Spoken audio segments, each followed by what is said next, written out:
अस्सलाम वालेकुम नादरीन, आप देख रहे हैं 44 टीवी। मैं आपका मेज़बान सरदार जुवेदा शुरू। इस वक्त लैन पर मौजूद है हमारे ब्यूरो चीफ नदीम रहमान जी। नदीम रहमान, हमें तफसीलात से आगाह कीजिएगा। जी बहुत शुक्रिया जवेद। मैं इस वक्त मौजूद हूँ कंगनपुर में, हल्का 177 में। उम्मीदवार हैं सूबाई असम्बली के एहसन रज़ा साहब। आइए उनसे खुसूसी बातचीत करते हैं और सियासी हवाले से कुछ बात करते हैं। आइए मेरे साथ। अस्सलाम वालेकुम सर। जी वालेकुम सलाम। क्या हाल है चौधरी साहब, ठीक हो? हाँ अल्लाह का शुक्र। अच्छा चौधरी साहब, आज आपका खुसूसी इंटरव्यू है। पहले तो आप अपनी थोड़ा सा मुख्तसर सा ज़िंदगी के बारे में बताएं कि सर आपने ये सियासत कब से शुरू की है? बिस्मिल्लाहिर्रहमानिर्रहीम। पहले तो मैं आपका मशकूर हूँ। 44 आपका जो वेब चैनल है आपकी टीम का, और बाकी आपको वेलकम करते हैं कंगनपुर में। तो ये बड़ी अच्छी एक एक्सरसाइज है, और ये लोगों की ये अपना मैं कहता हूँ भी ये जो मीडिया है, आप जिस स्टेज पे भी हैं, ये एक लोगों को एक अवेयरनेस देता है और आप एक अक्कासी करते हैं आप अपने।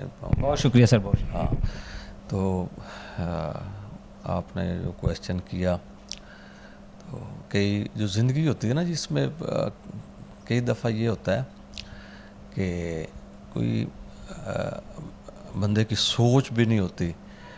वे बंदा, मैं अक्सर जो बंदे जब बच्चे होते हैं उनको अब जो एम बताया जाता है भी क्या करना आपने, तो वो, लेकिन जो मेरा मालिक ऊपर बैठा होता है वो डायरेक्शन को भी चेंज कर देता है। तो मैं तो एक पॉलिटिकल वर्कर था। मेरे बुज़ुर्ग यहाँ पे काउंसलर हुआ करते थे शहर कंगनपुर में। तो उनकी डेथ के बाद फिर 94 में उनकी वफ़ात हुई। तो मैं तो स्टडी कर रहा था उस वक्त। तो फिर अचानक जो है वो स्टडी को छोड़ के फिर वो इलेक्शन आ गया, काउंसलर हुए, फिर वाइस चेयरमैन हुए। यही तो सर आपसे पूछना चाह रहे हैं। माशाल्लाह आप एजुकेटेड हैं, तो आपने जैसे आपने अपने वाला साहब के बारे में बताया सर, तो आप कोई और अच्छी जॉब भी कर सकते थे। अगर आपने जॉब नहीं करनी थी तो सर आप ना भी कुछ करते तो आपका माशाल्लाह वैसे रकबा वगैरह भी है, तो आपने सियासत को ही क्यों चुना? एक जज्बा था, वो तरबियत थी एक बुज़ुर्गों की। तो उसके बाद मियाँ मोहम्मद नवाज शरीफ साहब प्राइम मिनिस्टर थे, तो फिर यहाँ पे वो मुशर्रफ दौर आया, तो फिर वो पाकिस्तान मुस्लिम लीग नून के जो यहाँ पे एमपीए थे, एमएनए थे, वो छोड़ गए। तो ज़ाहिर है फिर वो स्पेस थी।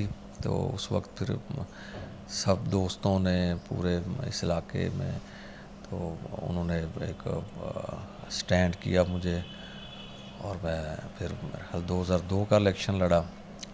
फिर विक्टिमाइजेशन भी की गई, फिर मुखालफिन की तरफ से काफ लीग के जो थे यहाँ पे एमपी एमएन, लेकिन डट के मुकाबला किया उस दौर में। और 2008 में फिर अल्लाह ताला ने पार्लियामेंट में पहुँचाया। फिर अल्लाह का शुक्र अदा करते हैं कि अल्लाह ताला ने वो अपनी बसात से बढ़ के, मेरी बसात से बढ़ के जो अल्लाह ने मुझसे काम लिया। हाँ जी ठीक है। अच्छा सर, दूसरा ये मैंने देखा है कि आपके डेरे पे अक्सर ज़्यादा जो रश रहता है, लोग आपके पास अपने मसले मसाइल भी लेके आते हैं। अब तो आप कह ही सकते हैं कि आप पावर में हैं। जब आप पावर में नहीं थे तब भी लोग आपके पास बहुत ज़्यादा मसले मसाइल लेके आते थे। तो उन लोगों की मेन मकसद है लोगों की आपके साथ सियासी हटके की मोहब्बत, उसकी वजह क्या है? उसकी वजह यही होती है ना जी, बंदे का जब नीयत ठीक होती है, बंदा जब उसका जो विजन ठीक होता है, तो खिदमत वाला विजन होता है। जब एक फिर वो जब जद्दोजहद करता है तो फिर लोग उसके साथ जुड़ते हैं। तो जो बंदा झूठ पे, बनावट पे, जो बंदा मबनी एक मकसद को लेकर निकलता है, वो शार्ट टाइम होता है। मैं इसलिए अल्लाह का शुक्र अदा करता हूँ भी हमने खिदमत की है इस इलाके की, और इतनी 5 साल इक़्तिदार रहा था। तो मेरा ख़्याल है कि यहाँ पे हमने ये बेलौस बिला तफरीक लोगों की जो इनफरादी कामों से लेके इज्तिमाई काम किए हैं, तो उसकी यही वजह है ना भी आज लोग मेरे साथ खड़े हुए हैं। और जब भी इलेक्शन आता है, मेरा 10 से 15,000 ووٹوں کا اضافہ ہوتا ہے، اور یہ اسی کا ثمر ہے کہ اب جب الیکشن ہوں گے تو سر آپ سمجھتے نہیں کہ یہ پچھلے الیکشن سے تھوڑا ٹف کمپٹیشن نہیں ہوگا؟ نہیں، ہمارا تو پچھلا بھی ٹف نہیں تھا. 18 میں جو ہوا یہاں پہ جو ہماری تو جیتی ہوئی سیٹ تھی، RO نے ہمیں مبارکباد دی، بعد میں پھر رزلٹ روکے گئے، پھر ہماری لیڈرشپ پہ جو بھی ہوا ان کو اریسٹ کیا گیا، نواز شریف کو، مریم بی بی کو. آپ بھی سر اریسٹ ہوئے ہیں کبھی؟ نہیں، میں تو پھر اس کے بعد جب مجھے الیکشن انہوں نے ہرایا تو اس کے بعد پھر وکٹمائز کیا تھا، پرچے وغیرہ دیے تھے انہوں نے.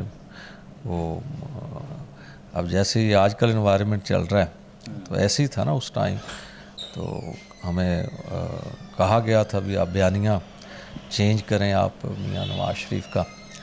تو جب انکار ہوا تو پھر وہ اینٹی کرپشن کے پرچے ہوئے، تو اس میں پھر 2 سال ٹرائل چلتے رہے. پھر اب اللہ کے فضل و کرم سے نواز شریف صاحب آئیں گے، اس کے بعد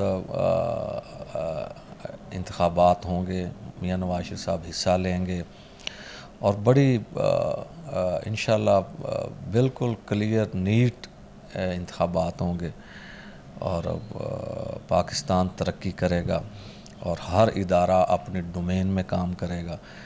اور جو یہ یہاں پہ سیاسی جو گندا ماحول بنا دیا تھا انہوں نے، انشاءاللہ اس گند کا صفایا ہوگا، اور پورا جو ہے نا جی اپنا یہ پاکستان انشاءاللہ دوبارہ ترقی کی طرف گامزن ہوگا میاں نواز شریف کی قیادت میں. میں تو یہ دیکھ رہا ہوں انشاءاللہ. بہت شکریہ جی. اس کے ساتھ اجازت دیجیے. اللہ حافظ.